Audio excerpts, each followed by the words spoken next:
Hello my dear students, welcome you all to my YouTube channel Muktas Education.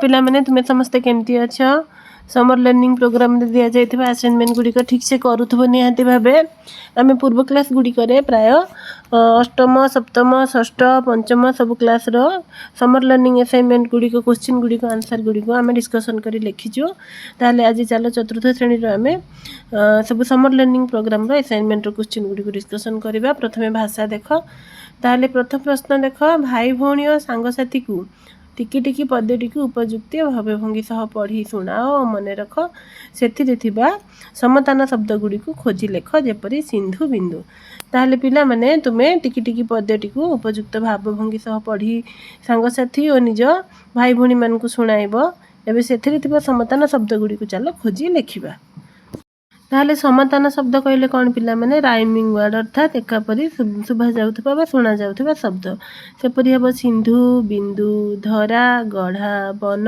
धन नीति खिति नर चर तापर देख 2 नंबर प्रश्न हजिला दिनर कथा प्रसंगटी को घरे अन्य माननकु पढ़ी सुनाओ ताहले एही विषयटा को तुमे घरे रीडिंग करि नबो बा पढ़ी कि तुम पेरेंट्स माननकु हो बा सांगसाथी माननकु हो पढ़ी सुनाइबो 3 नंबर देख मधुबाबू परी ओडिशार अन्य बरपुत्रଙ୍କ नाम भाई भौणी और सांगसाथी ठार बुझी लेख ताहले ओडिशार बरपुत्र माने हेबे मधुसूदन दास सुब्रत कुमार दास बिजू पट्टनायक हरिहर महापात्र गोपबंधु दास आहुरी मध्य अछंती तुमे से गुडी को कलेक्शन करी मध्य लिखि पारिबो 4 नंबर प्रश्न देख तुमको भल लागुथिबा 10टी चित्र अंकन करी ता विषय रे 2 धाड़ी लेख ताहले देख पिला माने एठी बाघर पिक्चर मु देइजी तुमे गोटे बाघर चित्र अंकन करी नब खाता रे एवं ता विषय रे 2 धाड़ी लिखिबो जेपरी बाघ जंगलर राजा बाघ जंगल रे रुहे आहुरी मध्य तुमे निज मनरु 2टी वाक्य बाघ विषय रे लिखि पारिबो तापर देख काऊ काऊर पिक्चर मध्य करिवो एवं ता विषय रे 2टी वाक्य लिखिबा काऊ एक पक्षी अटे काऊर रंग कला तापर देख पिला माने तुमे मु एति देइजी उडे टमाटर चित्र अंकन करिवो एवं लिखिवो टमाटर रंग नाली आमे टमाटो को खाद्य भाव रे ग्रहण करिथाउ पिले तरे लिभि जाइजी तुमे भल से लिखि नबो टमाटर रंग नाली आमे टमाटो को खाद्य भाव रे ग्रहण करिथाउ बा व्यवहार करिथाउ तापर देख विद्यालय रे पिक्चर मु देइजी तुमे तुम विद्यालय रे रंग पिक्चर करिवो एठी लिखा हिजी आम विद्यालय रे नाम एठी तुमे तुम विद्यालय रे नाम लिखिवो तापर आ कोन हबो आमे विद्यालय रे पाठ पढिथाउ तापर देख एठी सूर्यंकर पिक्चर तुमे माने बनेइबो लिखिबो सूर्य आकाश रे देखा जाए एवं सूर्य सकल शक्तिर आधार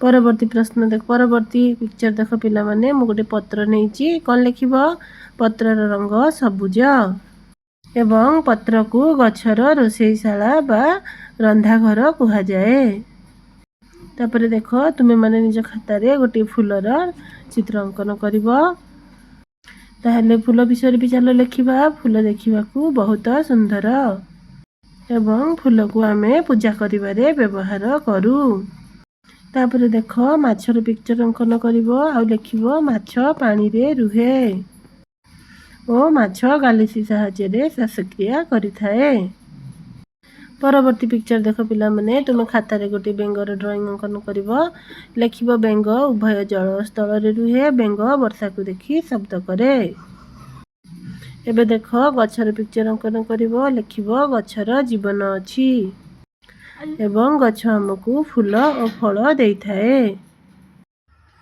एबे पिला माने मैथ देख तमरा प्रथम प्रश्न थिला स्केल व्यवहार करी विभिन्न मापर 10टी रेखाखंड अंकन कर देख एटी मु स्केल व्यवहार करी विभिन्न प्रकार विभिन्न मापर रेखाखंड अंकन करी तुमे एपरी रेखाखंड सब स्केल माध्यम रे अंकन करि नबो देख पिला माने 2 नंबर प्रश्न थिला जेपरी इंग्रजी अक्षर ए रे 3टी रेखाखंड अछि सेही परे दिया जायथिबा अल्फाबेट गुडी करे केतटी रेखाखंड अछि लिखिबा ताले एन रे अछि 3टी ई रे 4टी टी रे 2टी एफ रे 3टी भी रे 2टी एच रे 3टी डब्ल्यू रे 4टी आई रे गोटिए एक्स रे 2टी के रे 3टी वाई रे 3टी एल रे 2टी जेड रे 3टी और एम रे 4टी रेखाखंड अछि 3 नंबर प्रश्न थिला तुम 2ଟି ଲେଖାଏଁ ଡିଆସିଲିର କାଠିକୁ 2 ମୁଣ୍ଡ ଯୋଡ଼ି 5ଟି ଲେଖାଏଁ ସ୍ଥୂଳ କୋଣ ସୂକ୍ଷ୍ମ କୋଣ ଅଙ୍କନ କର। ତାହେଲେ ସ୍ଥୂଳ କୋଣ ଅର୍ଥାତ୍ 90 ଡିଗ୍ରୀରୁ ଅଧିକ ଓ ସୂକ୍ଷ୍ମ କୋଣ ଅର୍ଥାତ୍ 90 ଡିଗ୍ରୀରୁ କମ୍। ତାହେଲେ ଏପରି ତୁମେମାନେ 2ଟି ଡିଆସିଲ୍ ନେଇ ସେମାନଙ୍କୁ ବ୍ୟବହାର କରିବା ଅଠା ଦ୍ୱାରା ସ୍ଥୂଳ କୋଣ ସୂକ୍ଷ୍ମ କୋଣ ତିଆରି କରିବ ଏବଂ ନିଜ ନୋଟ୍ ଖାତାରେ ଏଗୁଡ଼ିକୁ ପେଷ୍ଟ କରିନେବ ଅଠା ଦ୍ୱାରା। ତାହେଲେ ପିଲାମାନେ ତୁମେ ପ୍ରୋଟ୍ରାକ୍ଟର୍ସ ନେଇ 90 ଡିଗ୍ରୀରୁ କମ୍ ଅଙ୍କନ କେତେ 5ଟି 90 ଡିଗ୍ରୀରୁ କମ୍ କୋଣକୁ ଚିହ୍ନ ଦେଇ ସୂକ୍ଷ୍ମ କୋଣ ଅଙ୍କନ କରିବ ଏବଂ ଅଠା ଦ୍ୱାରା ଡିଆସିଲ୍ କାଠି ନେଇକି ପେଷ୍ଟ କରିବ। ସେହିପରି 90 ଡିଗ୍ରୀରୁ ଅଧିକ 5ଟି କୋଣ ନେଇ ମୁଁ ଯେପରି କରିଛି ସେପରି ଅଠା ଡିଆସିଲ୍ କାଠିରେ ଅଠା ପେଷ୍ଟ କରି ସ୍ଥୂଳ କୋଣର ଚିତ୍ର ତୁମେ ଅଙ୍କନ କରିବ। 4 ନମ୍ବର ପ୍ରଶ୍ନ ଥିଲା ତୁମ ଆଖପାଖରେ ଯେଉଁଠି ସମକୋଣ ଦେଖିବାକୁ ପାଉଛ ତାର ତାଲିକା କର। ସମକୋଣ ଅର୍ଥାତ୍ 90 ଡିଗ୍ରୀ। ତାହେଲେ ଆମେ କେଉଁଠି ଦେଖିବା? ଖାତାର ଧାର, ଛାତ, କବାଟ, ଚଟାଣରେ ପଡ଼ିଥିବା ଟାଇଲ୍, ସ୍କେଲ୍ ଓ ଜିଓମେଟ୍ରି ବକ୍ସ। ବର୍ତ୍ତମାନ 5 ନମ୍ବର ପ୍ରଶ୍ନ ଦେଖ। ଘରେ ଥିବା ଘଣ୍ଟାକୁ ନିରୀକ୍ଷଣ କର। କେଉଁ ସମୟରେ କିଭଳି କୋଣ ସୃଷ୍ଟି ହେଉଛି ତାହା ଲେଖ। ଯେପରି 3ଟା ବାଜିଲେ ଆମର 90 ଡିଗ୍ରୀ ବା ସମକୋଣ ହୁଏ। 4ଟା 10ରେ ହେବ କେତେ? ସୂକ୍ଷ୍ମ କୋଣ। 2ଟା 50ରେ ସ୍ଥୂଳ କୋଣ। 2ଟାରେ ସୂକ୍ଷ୍ମ କୋଣ। 9ଟାରେ ସମକୋଣ। ପୁଣି 8ଟାରେ ସ୍ଥୂଳ କୋଣ ତିଆରି ହେଉଛି। 6 ନମ୍ବର ପ୍ରଶ୍ନ 1ରୁ 9 ପର୍ଯ୍ୟନ୍ତ ଅଙ୍କକୁ ନେଇ 3 ଅଙ୍କ ବିଶିଷ୍ଟ ଯେତୋଟି ସଂଖ୍ୟା ହୋଇପାରିବ ତିଆରି କର। ତାହେଲେ କେତୋଟି ସଂଖ୍ୟା ମୁଁ ଲେଖିଛି ଦେଖ ପିଲାମାନେ।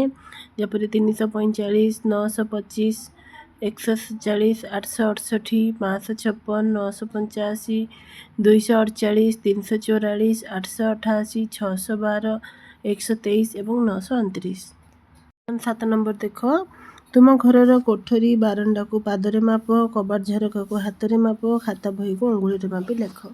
ତାହେଲେ କୋଠରୀକୁ ପାଦରେ ମାପିବାରୁ ହେଲା 15 ପାଦ, ବାରଣ୍ଡା ହେଲା 7 ପାଦ, କବାଟ ହେବ 5 ହାତ, ଝରକା ହେଲା 4 ହାତ, ଖାତା 13 ଆଙ୍ଗୁଳି, ବହି 14 ଆଙ୍ଗୁଳି। ଏହିପରି ମୁଁ ନିଜେ ମାପି ନେଇଛି। ତୁମେ ମଧ୍ୟ ତୁମ ହାତ ସାହାଯ୍ୟରେ ମାପି ବା ଆଙ୍ଗୁଠି ସାହାଯ୍ୟରେ ମାପି ଲେଖିବ। ଏଇଟା ସମସ୍ତଙ୍କ କ୍ଷେତ୍ରରେ ଭିନ୍ନ ଭିନ୍ନ ହୋଇପାରେ। ଯେହେତୁ ସମସ୍ତଙ୍କର ହାତ ପାଦ ଆଙ୍ଗୁଠିର ସାଇଜ୍ ଛୋଟ ବଡ଼ ଥାଏ ତେଣୁ ତୁମର ଯେତେ ହେବ ତୁମେ ସେହି ଅନୁସାରେ ତୁମ ଖାତାରେ ଲେଖିନେବ। 8 ନମ୍ବର ପ୍ରଶ୍ନ ଅଛି 10ଟି 3 ଅଙ୍କ ବିଶିଷ୍ଟ ସଂଖ୍ୟା ଲେଖ। ପ୍ରତ୍ୟେକ ସଂଖ୍ୟାର ସ୍ଥାନୀୟମାନଙ୍କୁ ଖାତାରେ ସାରଣୀ କରି ତିଆରି କରି ଲେଖ। ଏଠି ଦେଖ ପିଲାମାନେ ମୁଁ 10ଟି 3 ଅଙ୍କ ବିଶିଷ୍ଟ ସଂଖ୍ୟା ନେଇଛି ଏବଂ ସେମାନଙ୍କୁ ପୂର୍ବ ଚିତ୍ରରେ ପ୍ରଦର୍ଶିତ ହେଲା ଭଳି ଶତକ, ଦଶକ, ଏକକ ଘରେ ସଜେଇ ଲେଖି ନେଇଛି। ତୁମେ ଏପରି ସଜେଇ ଲେଖିନେବ। ଚାଲ ପିଲାମାନେ ଇଂଲିଶଟା କରିନେବା। ପ୍ରଥମ ପ୍ରଶ୍ନ ଥିଲା write the various English words used in Odia language and used in your daily life like table, pen, pencil ଆଦି। ତାହେଲେ ଆମେ ଯେଉଁ ୱାର୍ଡ଼ ଗୁଡ଼ିକ ଇଂଲିଶ ୱାର୍ଡ଼ ହେଲେ ମଧ୍ୟ ଆମ ଡେଲି ଲାଇଫ୍ରେ ବା ଓଡ଼ିଆରେ ଆମେ ପ୍ରୋନାଉନ୍ସ କରୁ ସେଗୁଡ଼ିକୁ ଚାଲ ଲେଖିବା। ଯେପରି fan, bottle, balloon, table, bench, pen, pencil, rubber, mirror, jug, ice cream, pet, cycle, chair, cake, ball, bus, doctor, mug, television ଆହୁରି ମଧ୍ୟ ଅନେକ ଗୁଡ଼ିଏ। ଏଗୁଡ଼ାକ ଇଂଲିଶ ୱାର୍ଡ଼ ହେଲେ ମଧ୍ୟ ଆମେ ଆମ ଓଡ଼ିଆ ସ୍ପିକିଂରେ ଏଗୁଡ଼ିକୁ ସବୁବେଳେ ପ୍ରୋନାଉନ୍ସ କରିଥାଉ। 2 ନମ୍ବର ପ୍ରଶ୍ନ ଦେଇଥିଲା right capital letters in your English hand writing copy with proper stroke. ତାହେଲେ ଏଇଟା କ୍ୟାପିଟାଲ ଲେଟର ଗୁଡ଼ାକ A ରୁ Z ପର୍ଯ୍ୟନ୍ତ ଅଛି। ତୁମେ ଏଗୁଡ଼ାକୁ ଇଂଲିଶ ହ୍ୟାଣ୍ଡ ରାଇଟିଂ ଖାତାରେ ଲେଖିନେବ।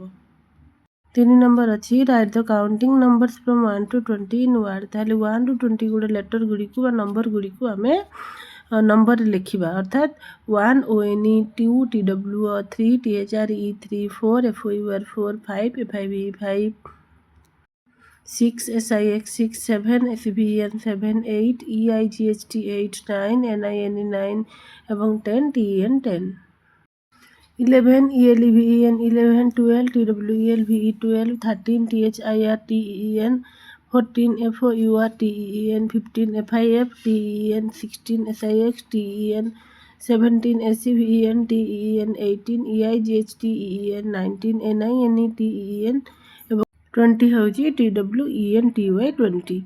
ବର୍ତ୍ତମାନ ଦେଖ 4 ନମ୍ବର ପ୍ରଶ୍ନ ଅଛି recite and practice action song then share them with your friends and siblings. ତାହେଲେ ମୁଁ ଗୋଟେ ଆକ୍ସନ୍ ସଙ୍ଗ୍ ଲେଖିଛି। ତୁମେ ଏଗୁଡ଼ିକୁ ପଢ଼ିବ ଏବଂ ପ୍ରାକ୍ଟିସ୍ କରିବ। Red and yellow, green and blue, bright colours for me and you, orange and purple, pink is too, rainbow world for me and you. ବର୍ତ୍ତମାନ ଦେଖ ପିଲାମାନେ ପରିବେଶ ପାଠର ଆମେ ପ୍ରଶ୍ନ ଉତ୍ତର ଡିସ୍କସନ୍ କରିବା। ପ୍ରଥମ ପ୍ରଶ୍ନ ଅଛି, ତୁମ ଆଖପାଖରେ କେଉଁ ସବୁ ଦୁର୍ଘଟଣା ଘଟିବାର ତୁମେ ଜାଣିଛ, ଏଥିପ୍ରତି କିପରି ଯତ୍ନବାନ ହେବ ଲେଖ। ତାହେଲେ ଠିକ୍ ଉତ୍ତର ଦେଖ, ଆଖପାଖରେ ଘଟୁଥିବା କିଛି ସାଧାରଣ ଦୁର୍ଘଟଣା ଏବଂ ସେଥିପାଇଁ ଯତ୍ନବାନ ହେବାର ଉପାୟ ଗୁଡ଼ିକ ହେଉଛି, ପ୍ରଥମେ ହେଉଛି ସଡ଼କ ଦୁର୍ଘଟଣା।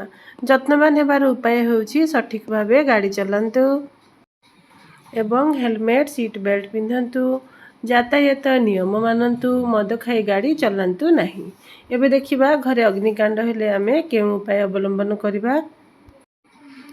ଗ୍ୟାସ୍ ଚୁଲି ବ୍ୟବହାର ପରେ ବନ୍ଦ କରନ୍ତୁ, ବିଦ୍ୟୁତ୍ ଯନ୍ତ୍ର ସଠିକ୍ ଭାବେ ବ୍ୟବହାର କରନ୍ତୁ ଏବଂ ନିଆଁ ଲିଭା ମେସିନ୍ ଘରେ ରଖନ୍ତୁ।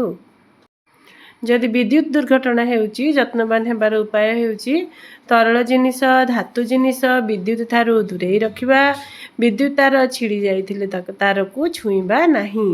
ତାପରେ ଦେଖ ପିଲାମାନେ, ପାଣିରେ ବୁଡ଼ିବା ଯତ୍ନବାନ ହେବାର ଉପାୟ କ'ଣ କ'ଣ ଅଛି। ତାହେଲେ ଅପରିଚିତ ପୋଖରୀ ବା ନଦୀରେ ପ୍ରବେଶ କରନ୍ତୁ ନାହିଁ ଏବଂ ପାଣି ଭିତରେ ରହି କିଛି କାର୍ଯ୍ୟ କରିବା ସମୟରେ ଲାଇଫ୍ ଜ୍ୟାକେଟ୍ ପିନ୍ଧନ୍ତୁ। ତାପରେ ଦେଖ ପିଲାମାନେ, ପ୍ରାକୃତିକ ବିପର୍ଯ୍ୟୟ ଅର୍ଥାତ୍ ଝଡ଼, ବନ୍ୟା, ଭୂକମ୍ପ ହେଲେ ଯତ୍ନବାନ ହେବାର ଉପାୟ ହେଉଛି ସରକାରଙ୍କ ନିର୍ଦ୍ଦେଶ ମାନନ୍ତୁ ଏବଂ ଆପାତକାଳୀନ ସାମଗ୍ରୀ ସଂଗ୍ରହ କରି ରଖନ୍ତୁ। ଛାତରୁ ପଡ଼ିବା ଯତ୍ନବାନ ହେବାର ଉପାୟ ହେଉଛି ଅତ୍ୟଧିକ ଉଚ୍ଚା ଜାଗାରେ ଖେଳନ୍ତୁ ନାହିଁ, ବାଡ଼ ନଥିବା ଛାତରେ ଗୁଡ଼ି ଉଡ଼ାଇବା ନାହିଁ, ଅଲଗା କୌଣସି ଖେଳ ମଧ୍ୟ ଖେଳିବା ନାହିଁ। ତାପରେ ଦେଖ 2 ନମ୍ବର ପ୍ରଶ୍ନ ଅଛି, ବିଭିନ୍ନ ପ୍ରକାର ପ୍ରାକୃତିକ ବିପର୍ଯ୍ୟୟର ନାମ ଲେଖ ଓ ଏହି ବିପର୍ଯ୍ୟୟରୁ କିପରି ସୁରକ୍ଷା ଅବଲମ୍ବନ କରିବା ସାଙ୍ଗସାଥୀ ଓ ପଡ଼ୋଶୀଙ୍କ ଠାରୁ ବୁଝି ଲେଖ। ତାହେଲେ ଦେଖ ଉତ୍ତର କ'ଣ ହେବ। ବନ୍ୟା, ବର୍ଷା ଋତୁରେ ଅତ୍ୟଧିକ ବର୍ଷା ଯୋଗୁଁ ନଦୀ ଉଛୁଳି ଏହାର ଜଳ ବିଲ, ବାଡ଼ି ଓ ଘର ଆଡ଼କୁ ମାଡ଼ିଯାଇ ଧନଜୀବନର କ୍ଷୟକ୍ଷତି ଘଟାଇଥାଏ, ଏହାକୁ ବନ୍ୟା କୁହାଯାଏ। ତାହେଲେ ବନ୍ୟାରୁ ସୁରକ୍ଷା ପାଇଁ ପ୍ରସ୍ତୁତି କ'ଣ ହେବ। ନିଜ ପରିବାର ସହିତ ମୂଲ୍ୟବାନ ଜିନିଷପତ୍ରକୁ ନେଇ ନିରାପଦ ଆଶ୍ରୟସ୍ଥଳକୁ ଶୀଘ୍ର ଚାଲିଯିବା ଉଚିତ। ବନ୍ୟା ଜଳରେ ପିଲାମାନେ ଖେଳିବା ଅନୁଚିତ। ଯଥେଷ୍ଟ ପରିମାଣର ଖାଦ୍ୟ ପଦାର୍ଥ ସଂଗ୍ରହ କରି ସୁରକ୍ଷିତ ସ୍ଥାନରେ ରଖିବା ଉଚିତ। ରେଡ଼ିଓ, ଟେଲିଭିଜନ ଓ ଖବରକାଗଜ ଇତ୍ୟାଦି ଗଣମାଧ୍ୟମରେ ପ୍ରଚାର ପ୍ରସାର ହୋଇଥିବା ବନ୍ୟା ସମ୍ପର୍କିତ ସୂଚନା ପ୍ରତି ସର୍ବଦା ସଚେତନ ରହିବା ଉଚିତ। ଏବେ ବନ୍ୟାରୁ ସୁରକ୍ଷା ପାଇଁ ପ୍ରସ୍ତୁତି ସରିଗଲା। ତାପରେ ଦେଖ ପିଲାମାନେ, ଅଂଶୁଘାତ ହେଲେ କ'ଣ କରିବା ବା ଅଂଶୁଘାତ କାହାକୁ କୁହାଯାଏ। ଅତ୍ୟଧିକ ଗ୍ରୀଷ୍ମ ପ୍ରବାହ ଯୋଗୁଁ ଦେହରେ ଜଳୀୟ ବାଷ୍ପର ପରିମାଣ କମିଯାଏ, ଯାହାଫଳରେ ମନୁଷ୍ୟକୁ ଦୁର୍ବଳ ଓ ମୂର୍ଚ୍ଛା ଗଲା ପରି ଲାଗେ, ଏହାକୁ ଅଂଶୁଘାତ କୁହାଯାଏ। ଏହି କାରଣରୁ ମଧ୍ୟ ମନୁଷ୍ୟ ଓ ଜୀବଜନ୍ତୁ ମୃତ୍ୟୁ ମୁଖରେ ପଡ଼ିଥାନ୍ତି। ତାହେଲେ ଅଂଶୁଘାତରୁ ସୁରକ୍ଷା ପାଇଁ ପ୍ରସ୍ତୁତି କ'ଣ କରିବା। ଘରୁ ବାହାରିବା ପୂର୍ବରୁ ପ୍ରଚୁର ପାଣି ପିଇ ଓ ଜୋତା ପିନ୍ଧି ବାହାରିବା ଆବଶ୍ୟକ।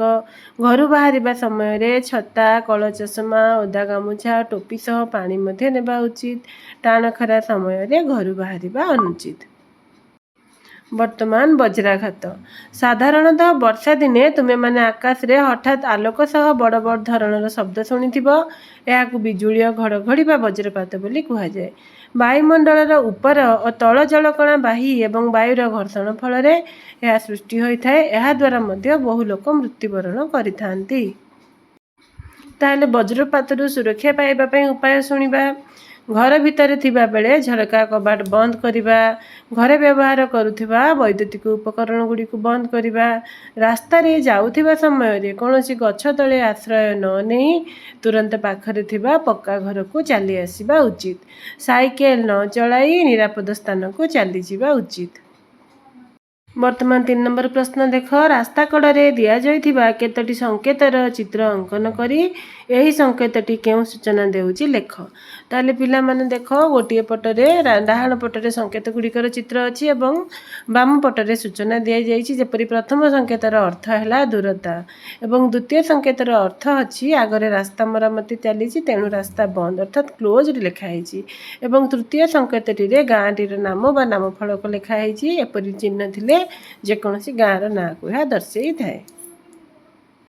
ତାପରେ ଦେଖ ପିଲାମାନେ, ଆଗରେ ସ୍କୁଲ ଅଛି, ଗାଡ଼ି ଧୀରେ ଚଳାଅ। ଦେଖ ଛୁଆମାନେ ବ୍ୟାଗ ଧରି ଯାଉଛନ୍ତି, ଏହି ସଂକେତର ଅର୍ଥ ଅଛି ଆଗରେ ସ୍କୁଲ ଅଛି ଏବଂ ଗାଡ଼ି ଧୀରେ ଚଳାଅ।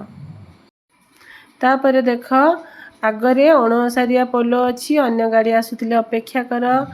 तल सिंबल रे अच्छी आगे अणसारिया रास्ता अच्छी धीरे गाड़ी चलाओ एवं शेष चिन्हटी देख आगे फाटक थी लेवल क्रॉसिंग फाटक बंद थे अपेक्षा कर ताहले डाहाण पटे तुमर सब संकेत अच्छी से गुड़ाकर अर्थ बाम पटे लिखा होई एबे देख एठी अच्छी आगे जगुआड़ी ना कि फाटक ना गाड़ी को देखी लाइन पारि हुआ तार सिंबल अच्छी शेष अच्छी जेब्रा क्रॉसिंग यहीठार पदचारी मैंने रास्ता पारि हुआ परिवेश पाठर शेष प्रश्न देख तुमे माने केउ केउ स्थान रे धाड़ी रे रहिबा नियमटी मान ताहार एक तालिका प्रस्तुत कर ताहले आमे विभिन्न स्थान रे धाड़ी रे रही थाउ सेगुड़िक हेउछि प्रथमे प्रार्थना स्थल रे रही थाउ डाक्तरखाना रे चिकित्सा बेले बैंक रु टंका उठाइबा बेले विद्यालय रे पुस्तक नेबा बेले रेल स्टेशन रे टिकेट काटिबा समय रे ट्रेन रे चढ़िबा समय रे भोजी आनिबा समय रे